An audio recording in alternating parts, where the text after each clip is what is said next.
Hey everyone, so I just found out that Skype is shutting down soon, and honestly, my first thought was, wait, Skype still exists? But then I realized some people actually still use it, and now they need an alternative. If that's you, don't worry, I've got you covered. Today we're diving into the best private, secure, and easy to use alternatives for video chatting. Whether you're looking for something simple, something super private, or just the best option for your family, I've got something for everyone. Let's jump in. Why Skype's closure is a big deal. For a lot of us, Skype was that nostalgic go-to for video calls. Maybe you used it back in the day for international calls, work meetings, or even just catching up with friends. But let's be real, it's been on a slow decline for years. The interface got clunky, Microsoft pushed Teams instead, and privacy, yeah, not exactly a strong point. But now that it's shutting down, this is actually the perfect time to switch to something better, something more private, more efficient, and honestly, more enjoyable to use. Alright, let's talk about the best alternatives depending on what you need.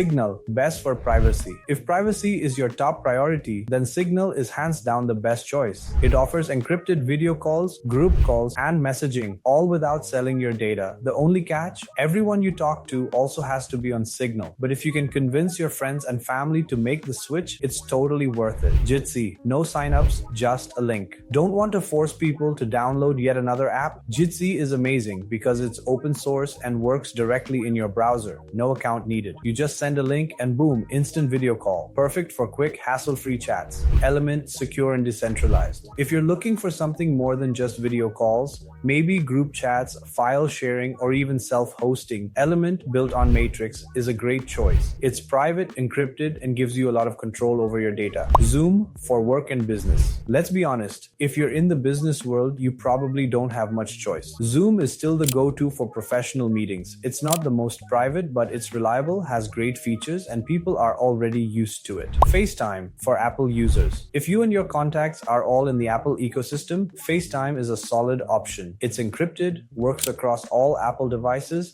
and now even lets non-Apple users join via a browser. Discord, for casual chats and gaming. Surprisingly, Discord is a great option for private calls. While it's mainly known for gaming, its voice and video calls are actually end-to-end encrypted, making it a decent alternative for casual conversations. What about calling landlines? One big thing Skype had was Skype Out, which let you call actual phone numbers. If you need something similar, check out Yadaphone or Viber.